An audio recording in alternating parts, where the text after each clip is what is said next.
Welcome back, my dear friends, to the Courageous Pivot podcast. I'm your host, Meghan Telpner, and today, another very, very special guest, my friend, Christine Flynn. We first connected way back in 2013 when she enrolled in the very first online run of the Culinary Nutrition Expert Program. For all my culinary nutrition experts who are tuning into the show, you will remember her if you took the program from 2015 onwards, because she taught the knife skills component in Module 1. I had her come back and show us all how it's done because I was never a trained chef.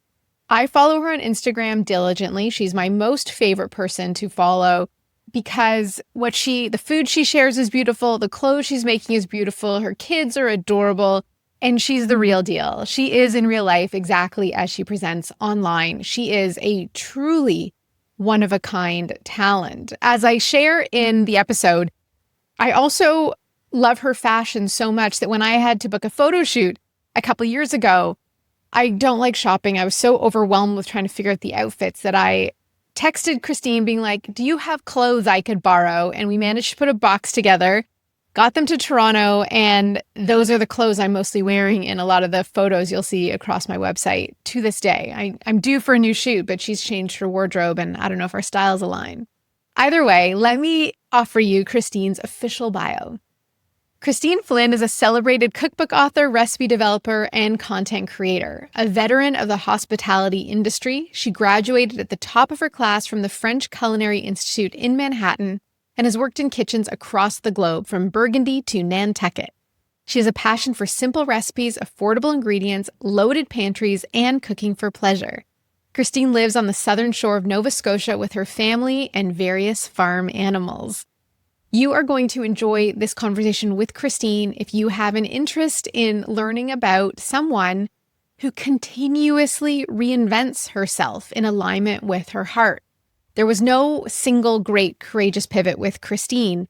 It's constant, it's ongoing, continuous attunement. First, it was becoming a chef. Then it was becoming a culinary nutrition chef, having her twin daughters, moving out of the city, and then ultimately moving to the East Coast. I hope you enjoy this conversation with Christine.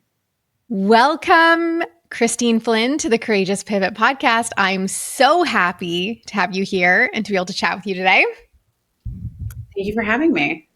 We were just joking before we started about you squeezing me in and you're like, I have no job, but you have 1,000 things you do ongoing. Yeah. Well, I think like you and I are both sort of masters of that, of kind of cobbling lots of different things together. So yeah, I am doing quite a few different things, including a giant pivot in the last year where we packed up all our stuff, our kids, and some of the chickens that we own, and we moved from Ontario to Nova Scotia. Wait, you actually brought chickens with you? To be fair, my husband was the one who had to drive with the chickens. But yes, we brought two. We brought our favorites. Okay, we're going to go a little bit way back first, and then we'll get to today. Because we first encountered each other. You joined my program in 2013, which was the very first year. And then we became friends. And then I've just, followed your journey, and you've done a lot of wild things. And our lives have also had a lot of parallels through the changes and the things we're doing. And maybe it's because I don't even know why. But whoever came to that program, my program, the very first year, there's a special connection with so many of those people. It feels like there was divine momentum in the energy of what brought people together. So when you joined, you were already a trained chef, correct? I was. However, that particular program was also a pivot for me because my training, like I'm a classically trained chef. So I did my culinary school in New York, very heavy French, a lot of meat, a lot of butter, a lot of cream, all things that weren't really part of the program at that time. But I had worked in sort of fine dining restaurants. And then I moved to Toronto and had dipped my toe into more of almost the complete opposite. So recipe development for healthy, fast casual restaurants. And at the time, I decided to go vegan for a year, which is about how long I lasted. And I took your program as part of that, as part of sort of learning maybe even unlearning how to cook. And it's still, that program is one of the most important pieces of my career because I can cook for anyone. How long after you graduated did you end up actually applying what you learned through that program? Oh, I mean, I was applying it as I went. But I think one of the things that I really liked about the whole program was you'd always have these like amazing little nuggets where you'd say you were teaching at the edge of your knowledge. And I think I was very much doing that with what I was applying because I was already working at IQ Food Co. I was scaling recipes that were, like really nutrient dense, but I wasn't totally like, I'd never encountered tempeh before I met you. And then all of a sudden I'm developing tempeh recipes as I go and sort of figuring it out. So it was real, you taught me something and I was doing it the next day, which is great. That's what you want. Yes. Yeah. Well, I think that's how you actually end up integrating and learning whatever it is that you are teaching. When you learn, you get to integrate and teach it.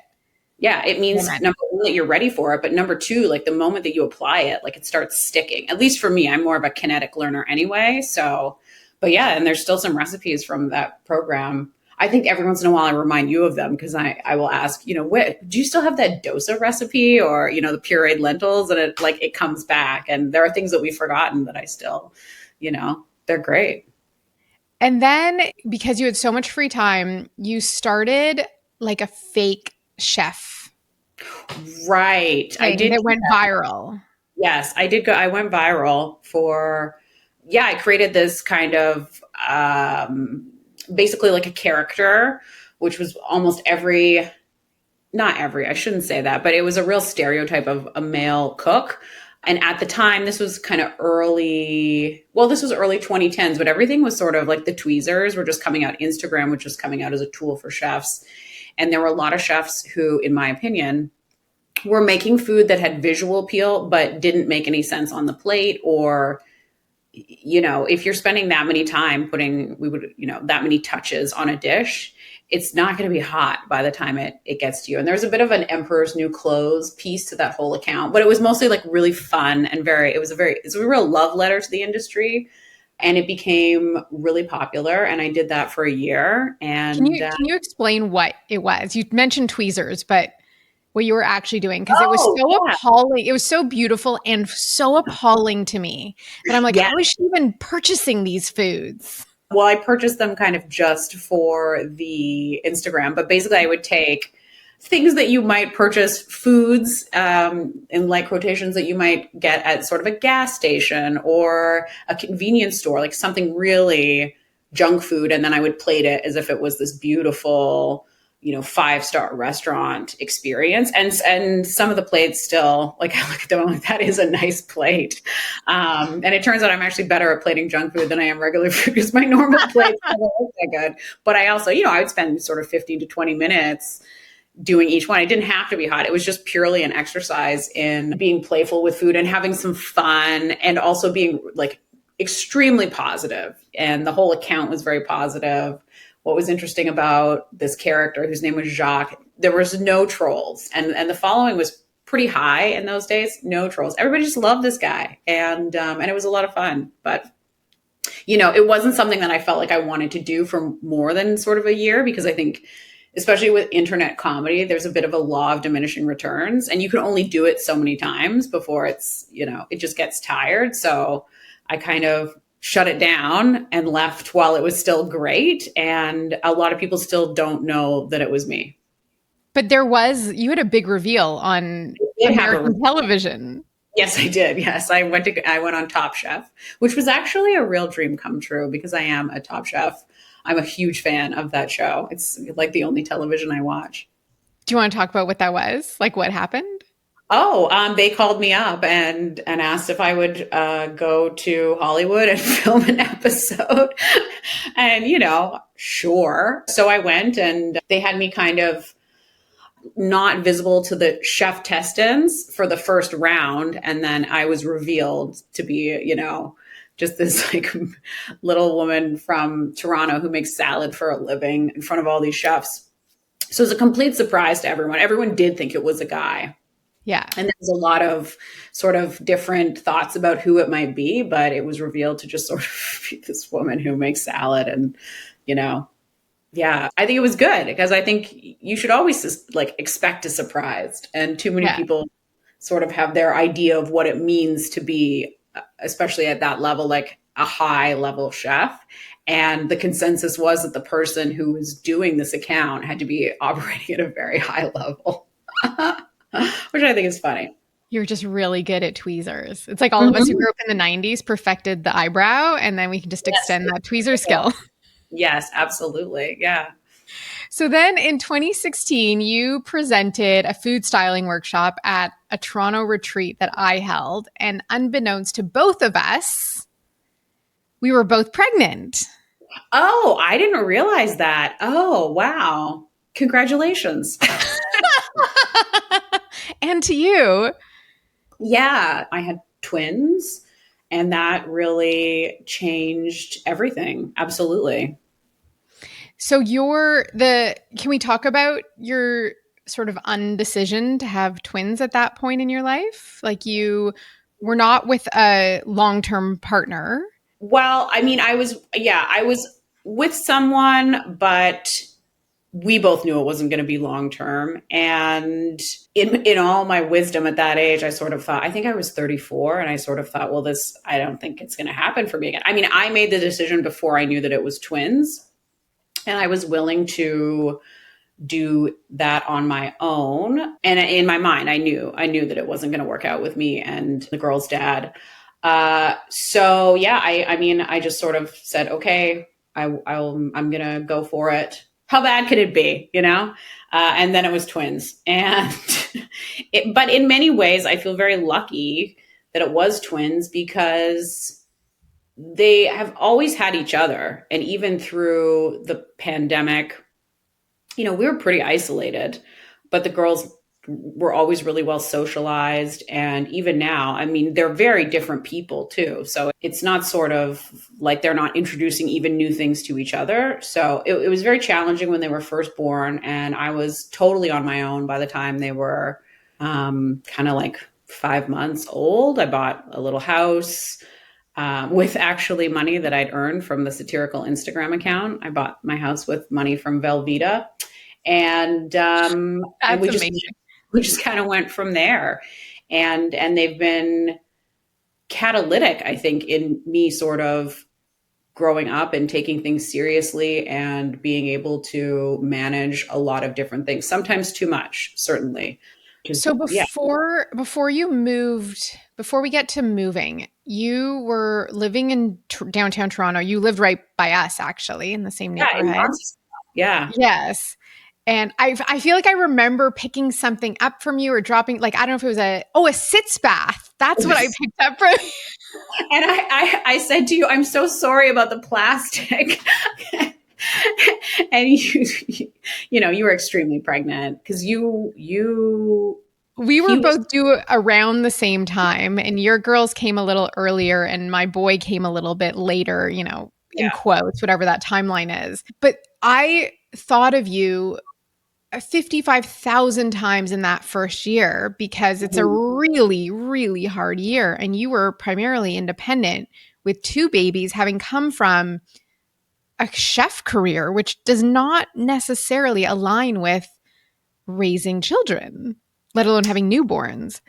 Well, I mean, what I would say about that is that I think in many ways, and I talk about this in my first cookbook, being a chef actually uniquely prepares you for the lack of sleep, the intense demands, and the organization that you're required to do. I used to kind of joke that I had my mise en place, which is a chef term where it means everything kind of in its place.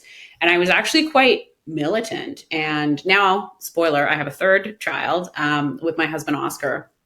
And I actually found with my daughter now, she'll be 2 in October. The first year was almost more challenging because I love Oscar, but he didn't follow my systems. And I'd be like, why aren't all the socks paired up? And when it's just you're never you're never sort of looking to the other person, and it is all on your time, if that makes sense.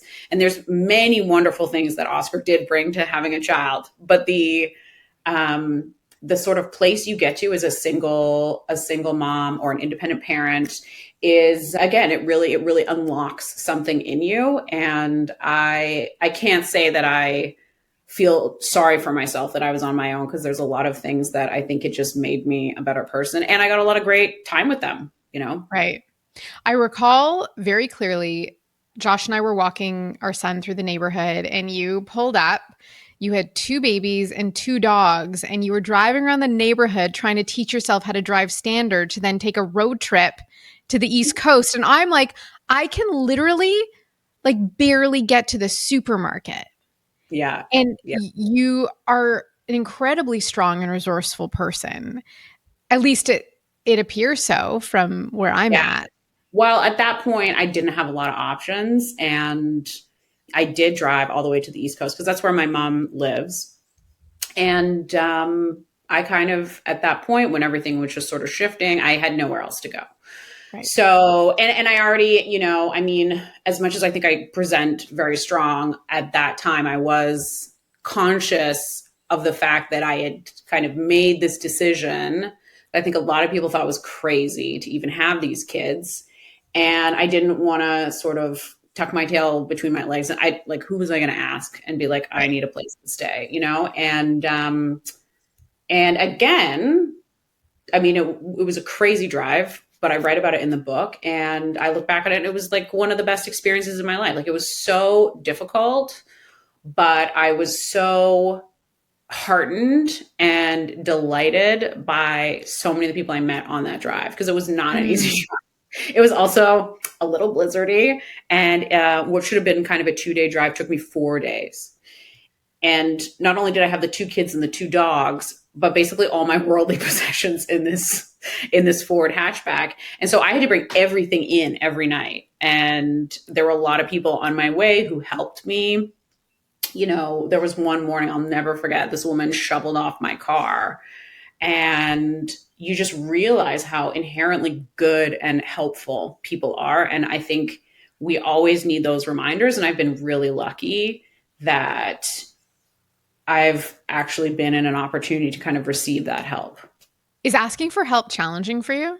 Absolutely. Yeah. Yeah. I was very much raised not to do that, to the point where I think now my parents get annoyed because I very rarely ask for help, but it's just not something it's not in and my husband's completely different, like he has a very different relationship with his family. I'm not saying one is better or one is worse, but his family will just drop everything and help him. And my parents would not do that. Right. So your decision to have the children was a very courageous pivot, knowing that you'd most likely be independently parenting them, at least for a period of time. And then you chose to move out of Toronto. Mm-hmm. Was that for strictly for financial reasons, to be able to afford a place with a bigger space? Yeah, it was the only house I could afford. It was a real fixer-upper, as you may recall, and but it was in a great location, and it was a great little house. And my daughters are older now, and they every once in a while they complain and say they miss that house, even though it was like teeny tiny. And we moved in. I mean, it was pretty intense when we moved in, but we got there. And I think too, I mean, you have these challenges. And there's sort of like an expletive term that I won't use here, but I say I was kind of in this state at that time. But the thing was, like, I had to get out of that. Right. And it's been really great, because even when things get a bit tough, I'm like, oh, I can get out of this. Like, I can get out of anything. And if you are never sort of forced to go so far beyond what you think is possible, you don't think it's possible, but it is. And I think as a society, sometimes we're not challenged enough. Everything's very easy. A lot of things, and not everything, I'm being hyperbolic, but like a lot of things are pretty soft. And when you're forced to find your own strength, that's when you really kind of test your mettle and you realize how strong you are. Yeah. It gives you the courage to keep doing big things or changing things when it's not working anymore. Yeah. Or to realize that you can get yourself out of something. And I think, insofar as my parents don't jump in every time that I'm in trouble. Every once in a while, like every time I'm in trouble, but every once in a while, I've had to kind of, you know, um, especially if it's like a health issue, something, I've had to be kind of pretty forthcoming that I'll need help. But it's usually, for the most part, I'm pretty good now at solving things and thinking critically. And what would have maybe seemed like a big problem to me at 25 is now, okay, what are the solutions? And the world is full of solutions, right? Like, I mean, it's so easy to sort of think that everything's doom and gloom, but the world is full of solutions. We've been finding solutions forever. Yes. However, most people, I don't believe, see them the way you might. And when I see you and saw you, with your twin babies in a pack and play while you are renovating your house, then like pulling out your sewing machine and making them matching dresses out of drapery, and then plating these meals that are like food photography ready for a cookbook, I think you might brush off what for so many is like truly phenomenal skill and problem solving.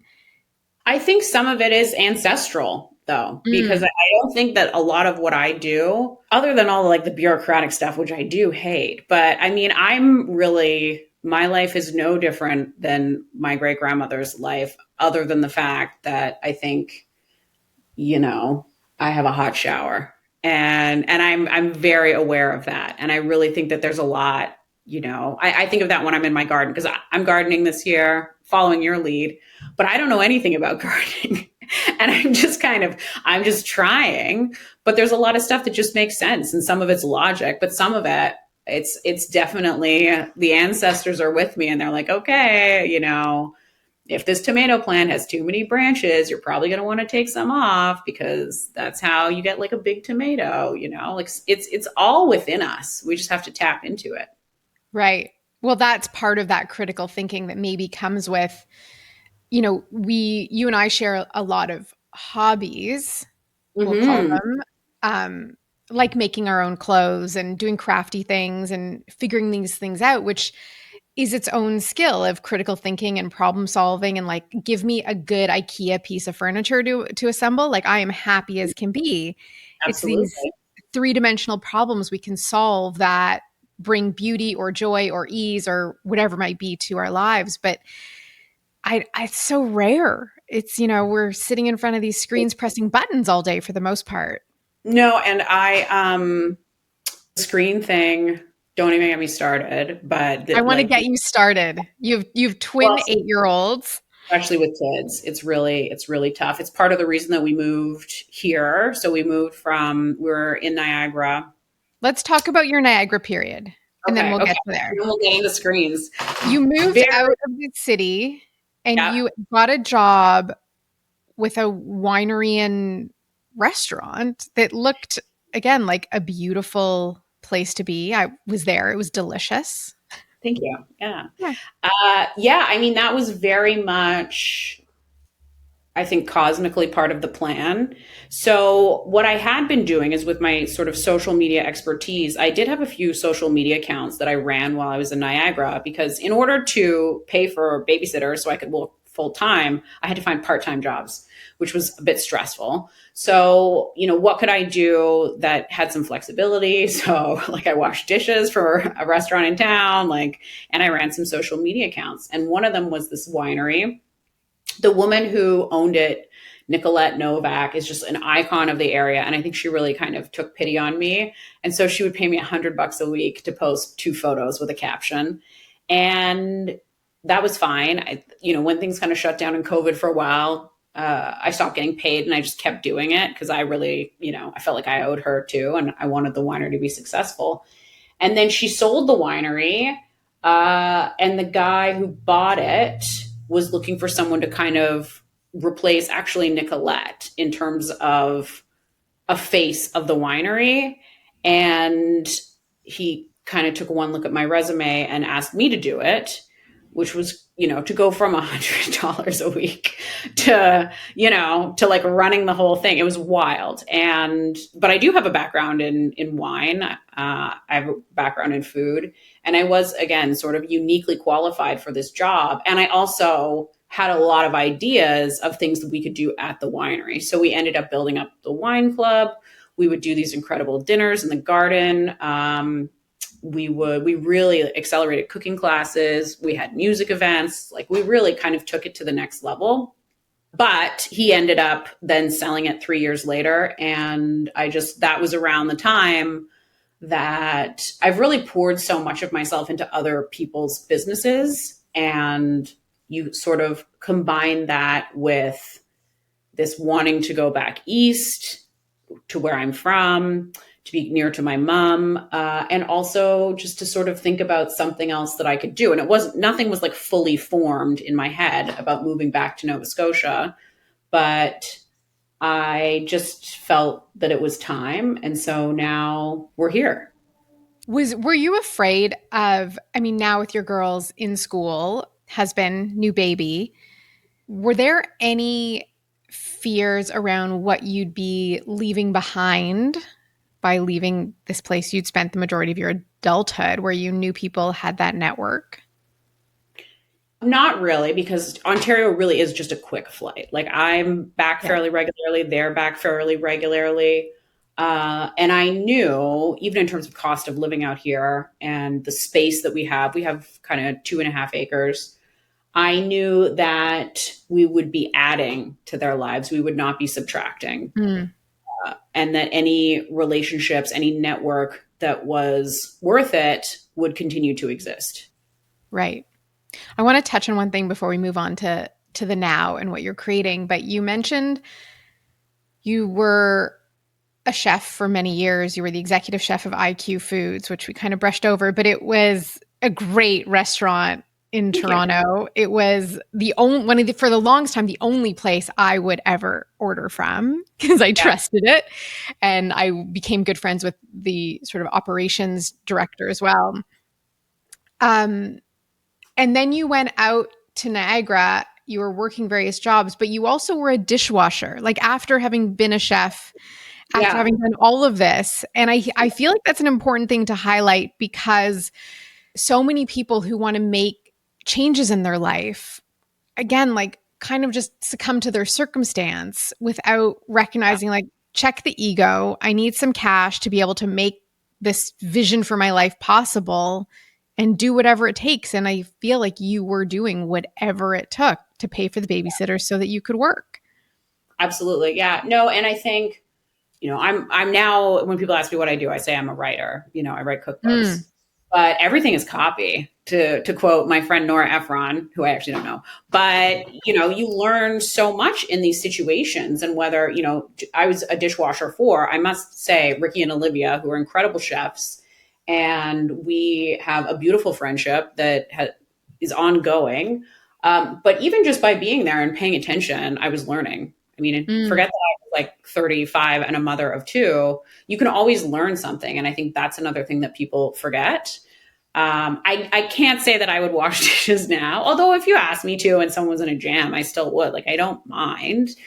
But I think in general, you can always learn something, no matter what your circumstances. And that kind of sweetens the pill too, if you do get stuck washing dishes. But it was a great job. It was fun. And you don't have to think so much in restaurants as you're sort of thinking, and being a mom too, you're kind of always on. But if there's just some dishes and they're dirty and you get to make them clean, that's a nice little afternoon, There is something satisfying. I like folding laundry for the same reason.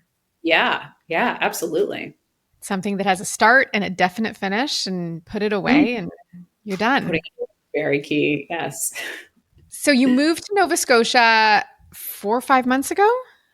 Yeah, we technically moved end of March, but I was doing recipe development for a tech conference in Germany, which was just a nice big contract that kind of smoothed everything over. But Canada was the presenting partner for the largest tech conference in the world. And Okay. so I helped develop all the food for the Canadian events. So taking those IQ skills of being able to scale and serve sort of 20,000 people in a shot, that was incredibly useful there. I also washed some dishes and I just, I was there to represent Canada and our culinary diaspora, really, which was great.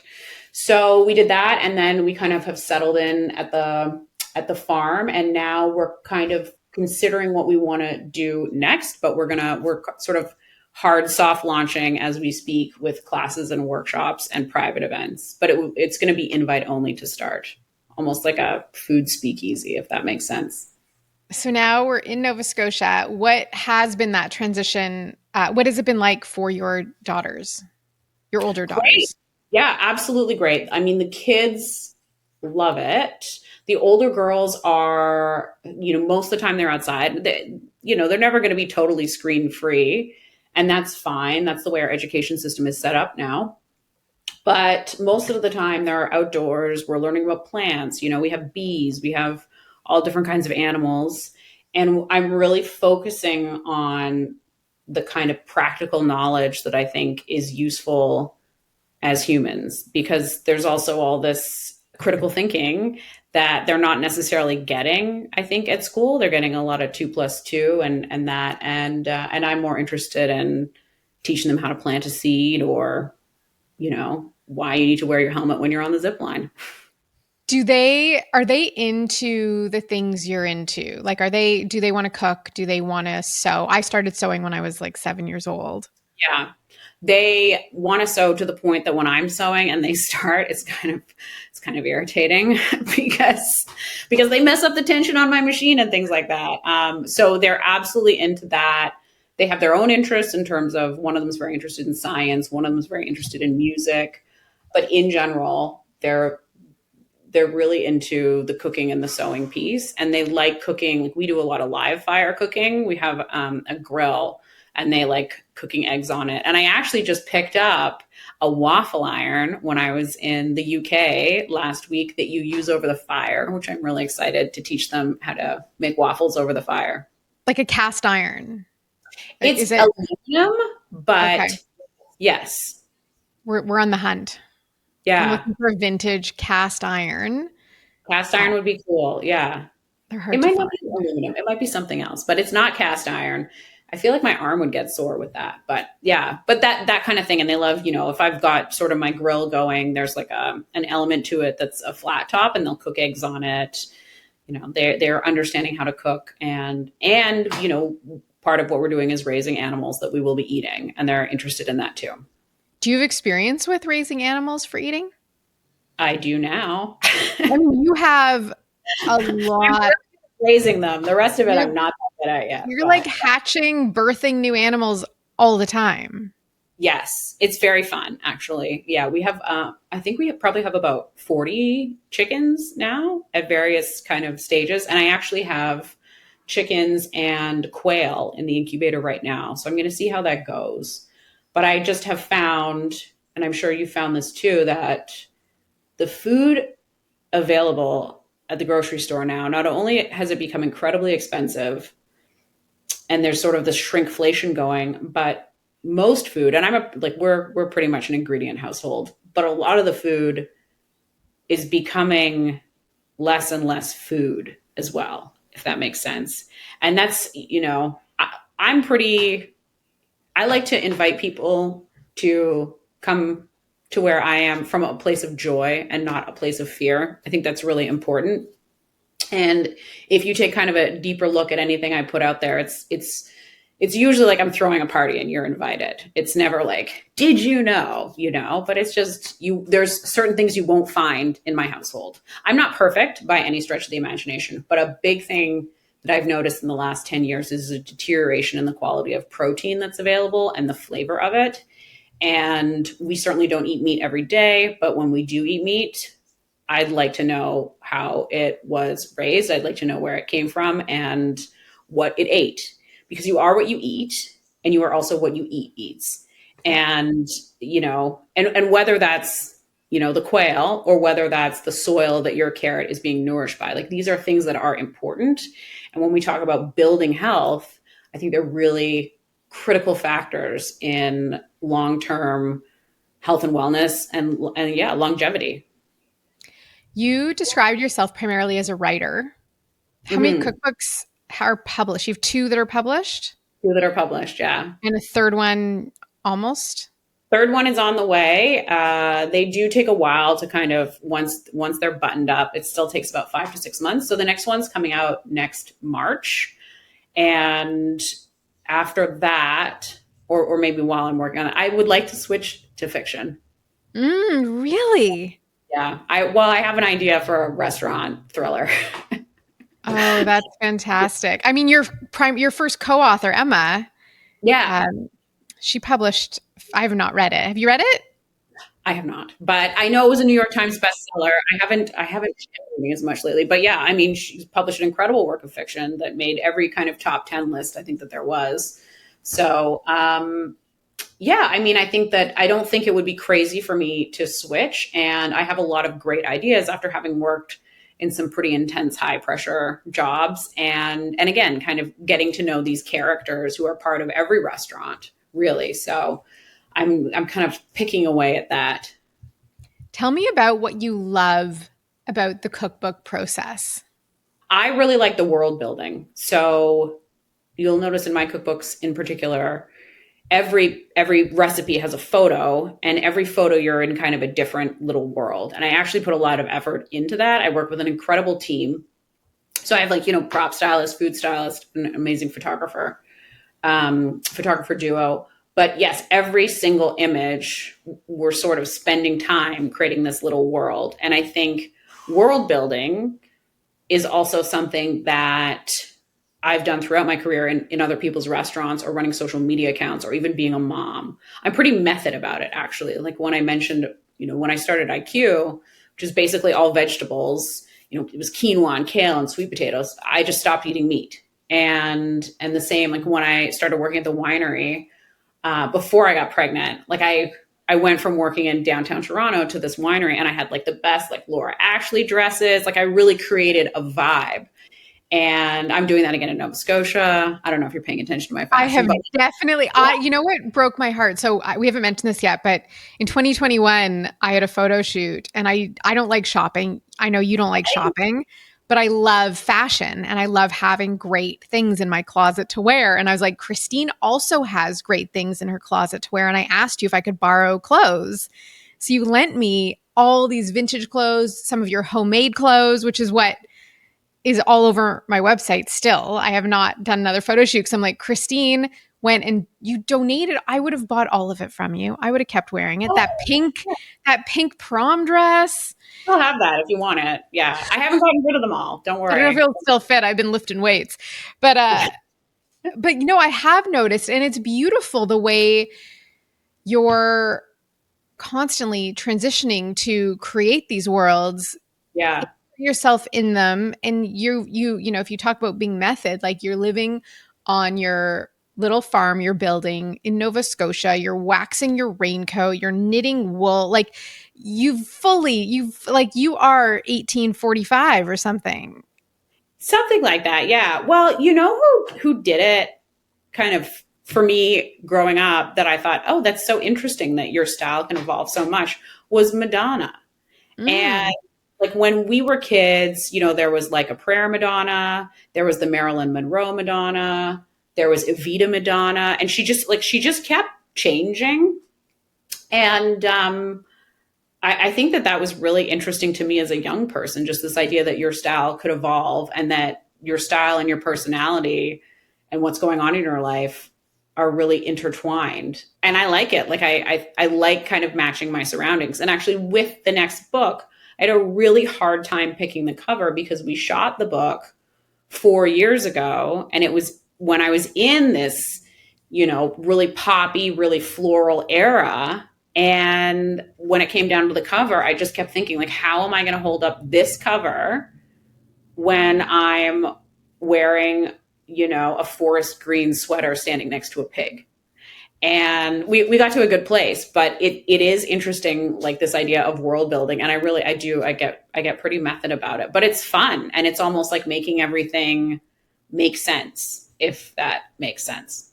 I understand it. My question was because I do not enjoy cookbook creation. I found it so Okay. stressful. I found it Mm. so difficult. I did it for a very intentional purpose. It was directly to help build the business I had. I mean, I still receive royalty checks. They're roughly $45 every 6 months, is what I earn off my best selling books. Um, and I've That's never still, worked, I've never worked, what's that? that's still pretty good. Yeah. It's not bad 10 years later.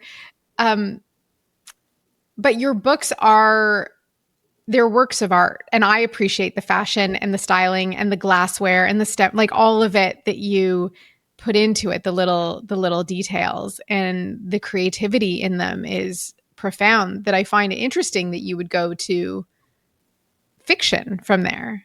Oh, yeah. Well, I mean, I also I'm very conscious of the fact when it comes to recipes. What I like now is a lot of times I have a pretty direct, I've made this for dinner. If you would like to make this, and people can see the photo on my Instagram, drop a comment and I'll just send you the recipe. And I have a direct line to my audience now.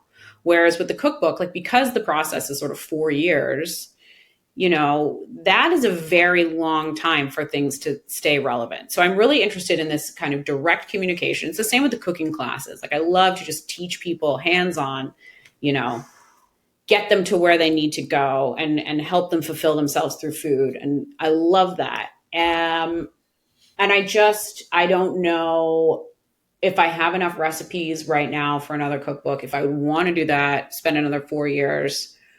And I really feel like I could write a very engaging thriller. I have a lot of ideas and an outline, and I think it would just be a fun another pivot. I think it would be really fun. I could totally see you in this new world with your pigs and your chickens, like in your room, and there'd be, with your cup of tea and the rain. Like it fits the vibe to be now Yes. writing fiction. Yeah. Yeah, and my waxed cotton jacket and my like woolly sweater. Yeah, yeah, because I don't know. It feels very, and it's ironic because I was in the UK last week, but it feels very kind of like UK who done it. You know, yeah, I think that's where we're gonna go, and that'll be a nice thing to do in the winter because in the summer I'm so busy with the gardens and the animals and weeding. Like every day is so much weeding that I don't really have very much free time. But I think in the winter things kind of slow down and you have your quiet time to sort of be thoughtful and just be creative in a different way. What do you hope that your children absorb from you in how you are choosing to live? Which is not, I wouldn't say I mean, it's normal in that it's how humans have lived for longer than how most of us live now, but it's not Yeah. the norm. No, I really, resilience is my hope for them because I think that they are going to need it more than we needed it. And, I'm loving with my kids. I love them, but I really am trying to teach them skills that they may or may not need. Hopefully, may not. Some of them you want them to be resilient, but I think they're going to need to be really resilient. And so, yeah, I mean, we really do a lot of, at a fundamental level, kind of survival skills. And I think that's a good thing. And I like that they're thoughtful and they're having conversations and they, to get to the screens thing, they really have great relationships with a lot of different adults and can have great conversations. So that's really what I hope for them. That's a bit long-winded, but I think about it all the time. I don't know about you. I do constantly because they see everything and they hear everything. And with our son, we don't get it repeated back to us for weeks later. So it's Right. almost like a surprise, like, oh, he actually heard that, processed it, marinated on it, and now he's throwing it back at us, Yes. which is interesting. From your days, like in the chef world, and you're still in it, you still do contracts and you're still doing development, but how overall has your definition of success changed in terms of what kind of check the boxes for you now on a day-to-day level? Like that was a successful day, and also sort of the broader goals.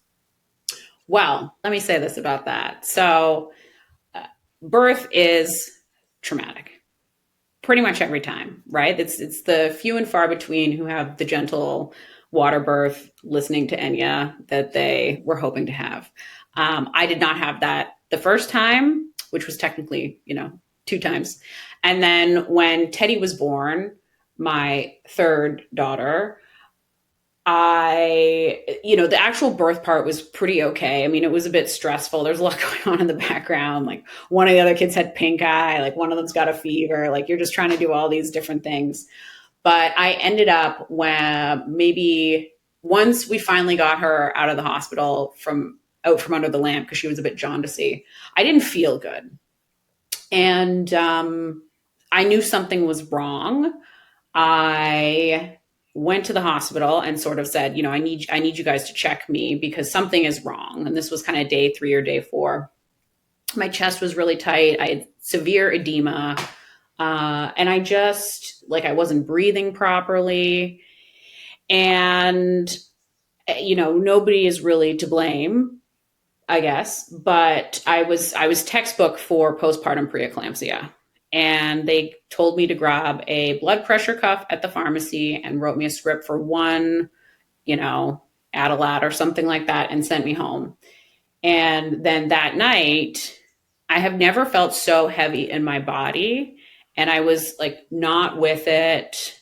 I ended up calling my dad, who was a family doctor for many years, and sort of talking to him and kind of describing what was going on. He asked me to breathe into the phone, and you could hear my lungs were full of fluid. And he said, I don't want to alarm you, but you need to go to the hospital right now.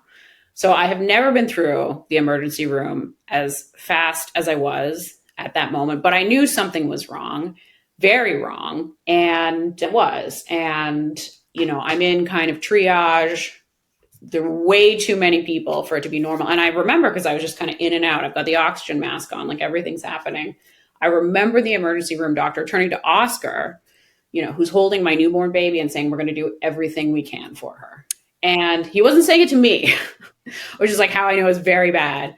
But yeah, I was extremely close to not making it through that.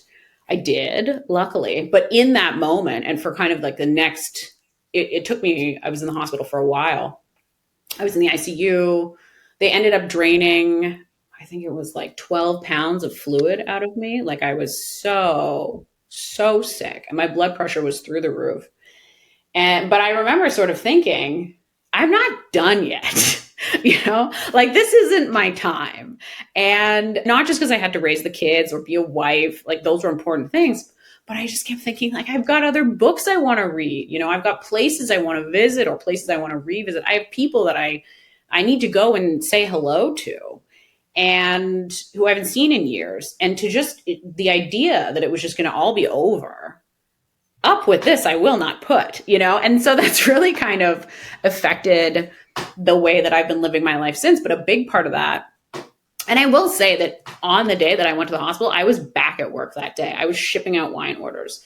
There was no moment once I'd kind of gotten to this critical stage that I thought, well, I really wish I'd gotten to this point in my career, or I really wish that, I'd lost 10 pounds or, all of these things that really don't matter. I wish I didn't have that little piece of credit card debt or whatever. I mean, none of those things mattered. What really mattered was my love for my family and the idea that there was actually still things that I wanted to learn. And there was a life out there that I knew that I wasn't living. And so that was really yeah, again, kids, totally catalytic. And that was a huge part of why we moved here and why I haven't really kind of picked up a traditional job since. I've kind of done contracts and really enjoyed them, but Yeah, I'm sort of done doing things that don't feel good because it could all be over any minute. And what would I be leaving behind? But what would I also be leaving on the table that I didn't go out there and do?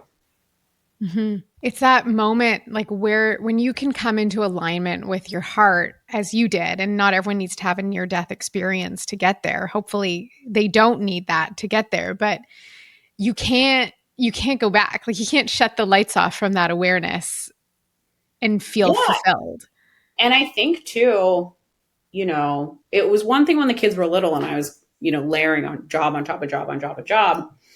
But now, what, like when I have a job, like what am I working for? Like the job has to be pretty fulfilling, but like the actual paycheck, like that's going to pay for food and clothes and, the house.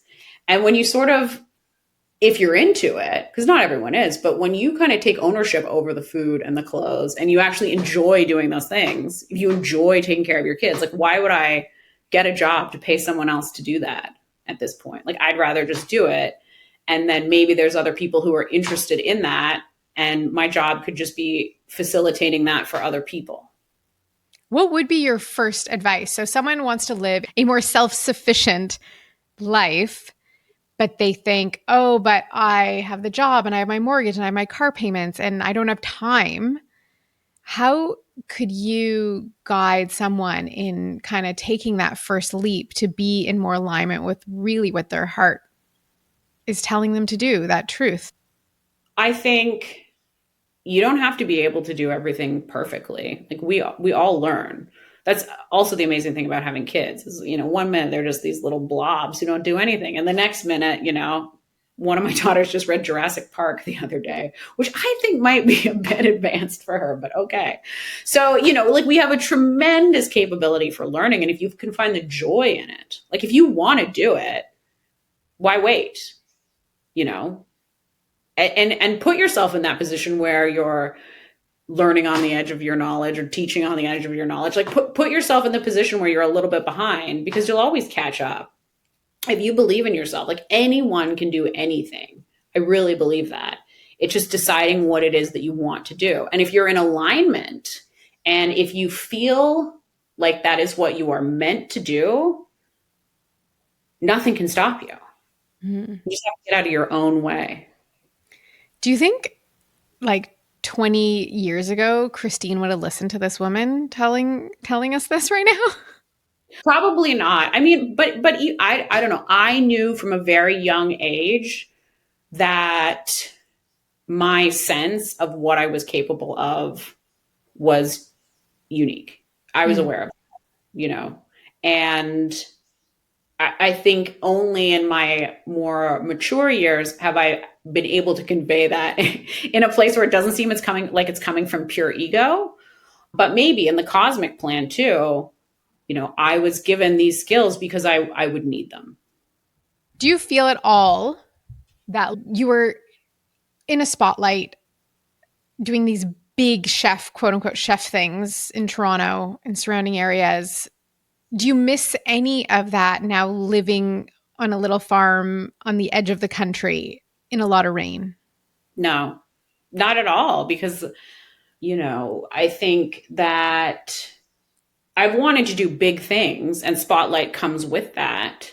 But now I'm interested in a very quiet life where I can also continue to help others to do these things as well. So it's nice that I have an audience. It's nice that people trust me and sort of think, okay, Christine, like, she knows what she's doing. So I would go to her and I would take a class or we could have some fun together or like a cookbook writing workshop, something like that. It's nice that I have a built-in audience, but I'm not the sort of person who is really interested in being known, if that makes sense.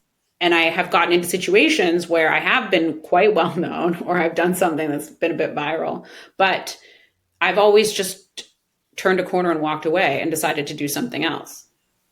Yeah.